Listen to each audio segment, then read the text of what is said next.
Olá, você vai ver no Leitura Dinâmica. Ex-presidente Lula é indiciado novamente pelos crimes de corrupção passiva e lavagem de dinheiro. Equipe da Rede TV flagra garimpo ilegal em área de proteção ambiental em Rondônia. Eu sou Estela Freitas e este é o cardápio do Leitura Dinâmica. Seja bem-vindo!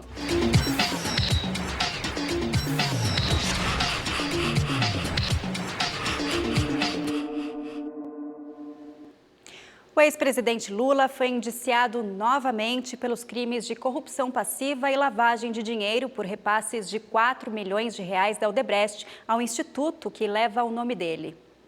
A investigação foi aberta em 2015 para apurar o recebimento de dinheiro de empreiteiras envolvidas na Lava Jato pela empresa de palestras de Lula. O processo agora será encaminhado ao Ministério Público, que vai decidir se apresenta ou não a denúncia feita pela Polícia Federal do Paraná à Justiça. Além de Lula, também foram indiciados Paulo Okamoto, presidente do Instituto, Marcelo Odebrecht, ex-presidente da empreiteira, e o ex-ministro Antônio Palocci. Lula também é réu na primeira instância de Curitiba sob acusação de ter recebido propina da Odebrecht por meio da compra do terreno para a sede do Instituto. Ele já foi condenado por corrupção passiva e lavagem de dinheiro nos casos do Triplex do Guarujá e do Sítio de Atibaia. A sanção do pacote anticrime com a criação do juiz de garantias repercutiu no Congresso e fez com que aliados do presidente Bolsonaro saíssem em defesa do ministro da Justiça, Sérgio Moro. O pacote anticrime foi sancionado pelo presidente Jair Bolsonaro na noite da última terça-feira. O texto prevê o aumento do tempo máximo de prisão de 30 para 40 anos e o endurecimento de penas com o objetivo de reduzir a criminalidade. 25 pontos da proposta foram vetados por Bolsonaro, mas o que vem causando polêmica é a ausência de um veto. O presidente manteve a criação do juiz de garantias para as ações criminais. Com isso, todos os processos terão 2 juízes. Um acompanhará as investigações, determinando buscas e medidas preventivas, e o outro atuará no recebimento da denúncia e no julgamento. Essa figura não existia na proposta original, elaborada pelo ministro da Justiça, Sérgio Moro. Ela foi incluída durante as discussões na comissão especial da Câmara. Pelas redes sociais, o deputado Marcelo Freixo, do PSOL do Rio de Janeiro, que sugeriu a mudança na proposta, defendeu que o juiz de garantias é um aprimoramento da justiça por fortalecer a imparcialidade e proteger os direitos dos cidadãos contra abusos. Desde as discussões na Câmara, o ministro Sérgio Moro já tinha se manifestado contra a criação dessa figura. Na semana passada, num documento enviado ao Palácio do Planalto, Moro pediu o veto do presidente a esse trecho, alegando que não há condições de aplicar o conceito no Brasil. Segundo ele, não há juízes o suficiente no país. Durante uma entrevista ao site Antagonista, no último dia 20, antes da decisão do presidente, o ministro explicou por que deveria haver o veto. É inviável na prática, né? Ainda mais sem regras de transição, sem alguma modelagem de como isso poderia funcionar. Aqui não tem nada a ver também com questão, é endurecimento, é enfraquecimento.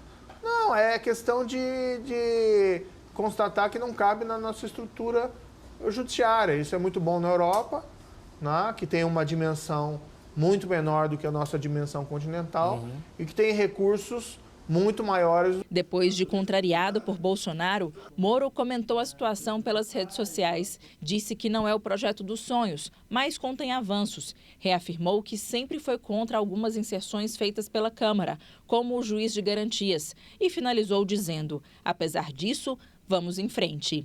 Em outra rede social, o presidente argumentou que não pode sempre dizer não ao parlamento, pois estaria fechando as portas para qualquer entendimento. Bolsonaro ainda parabenizou Moro e afirmou que só houve avanço porque também ocorreram recuos em alguns pontos. No entanto, parte dos parlamentares saiu em defesa de Moro e reclamou da ausência do veto, que tinha sido negociado com o líder do governo no Senado, Fernando Bezerra.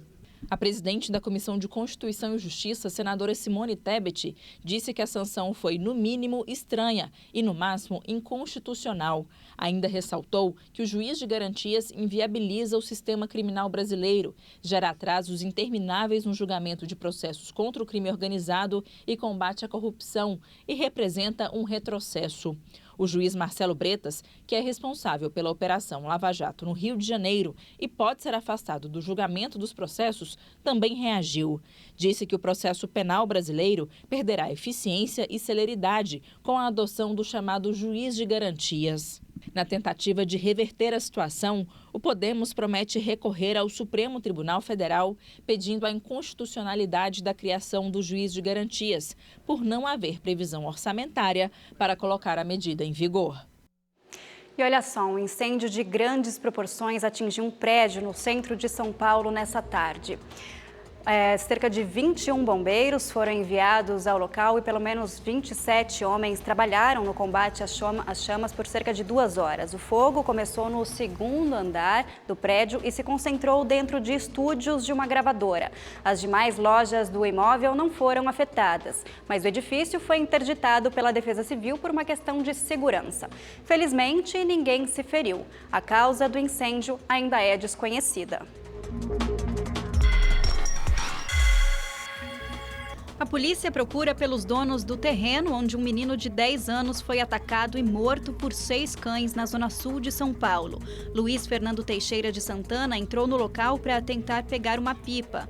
Moradores ainda tentaram afastar os animais com paus e pedras. O garoto chegou a ser socorrido, mas não resistiu aos ferimentos.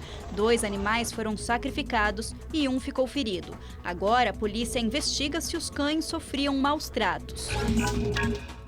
Um homem foi preso depois de atirar na madrasta em pleno Natal, em Saquarema, na região dos Lagos do Rio.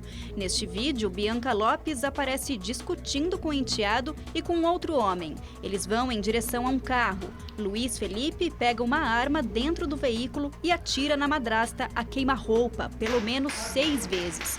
O criminoso tentou fugir, mas foi preso pouco depois em Maricá, na região metropolitana do Rio.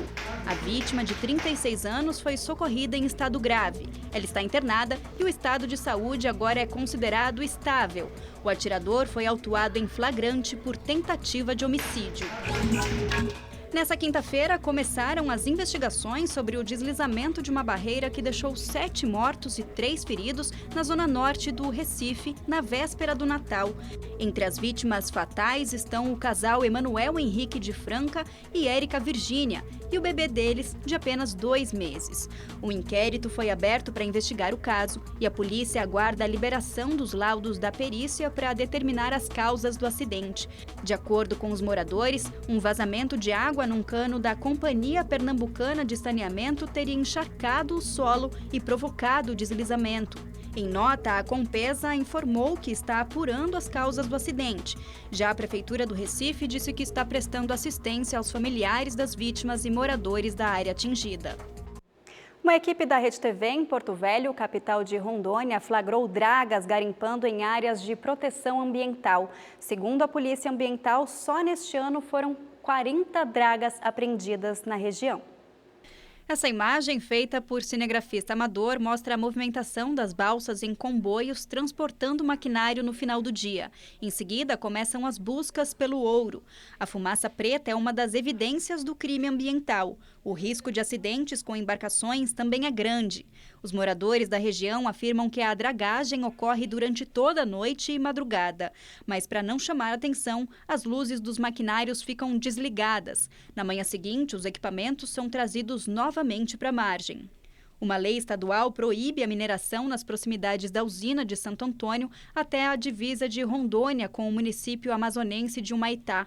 De acordo com a Secretaria de Estado do Desenvolvimento, pelo menos 60 equipamentos estariam atuando ilegalmente na área. Em 2016, ações das polícias estaduais, IBAMA, Exército e Marinha do Brasil apreenderam e destruíram diversos equipamentos usados na garimpagem ilegal. Neste ano, o Ministério Público Federal entrou com ações exigindo um posicionamento do governo estadual. 2 deputados apresentaram projetos de lei que cancelavam os decretos estaduais que proibiam a mineração na APA do Rio Madeira. A SEDAM vai lá e faz a multa, né? Apreende a embarcação e os garimpeiros eles ingressam na justiça pedindo a devolução das suas dragas e muitas vezes é concedido. Nós já apreendemos dragas e tivemos que retornar elas aos seus proprietários por força de decisão judicial. Nós tentamos contato com a cooperativa dos garimpeiros do Rio Madeira, mas ninguém foi encontrado para falar sobre o assunto.